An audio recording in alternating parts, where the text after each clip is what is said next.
રાજકોટમાં ડમી શાળાની વધતી ફરિયાદો સામે શિક્ષણ વિભાગ હરકતમાં આવ્યું છે।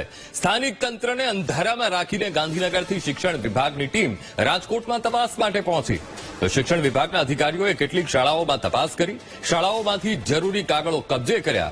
મહત્વનું છે કે રાજકોટમાં ડમી શાળાની ફરિયાદો ઉઠી હતી।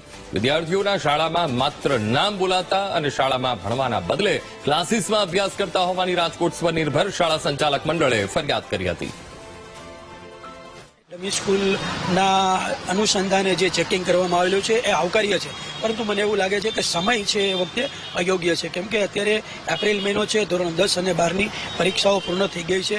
ત્યારે જો ફિઝિકલી કોઈ શાળાનું ચેકિંગ કરવામાં આવે તો ત્યાં વખતે આ પ્રકારના ડમી વિદ્યાર્થીઓ છે એમની હાજરી તમને જોવા ના મળી શકે, પરંતુ અન્ય જે રેકોર્ડ હોય, જે પેપર વર્ક હોય, જે સીસીટીવીના ફૂટેજીસ હોય એને ધ્યાનમાં લેવા હોય તો વખતે મળી બી શકે। એટલે આવું કોઈ કારણ બી હોઈ શકે કે આ પ્રકારની સ્કૂલોનું ચેકિંગ કરવાનું, પરંતુ મને એવું લાગે છે કે જો જુલાઈ મહિનામાં, ઓગસ્ટ મહિનામાં આ પ્રકારનું ચેકિંગ કરવામાં આવે તો મને એમ છે વધારે સારું આનું પરિણામ આવી શકે।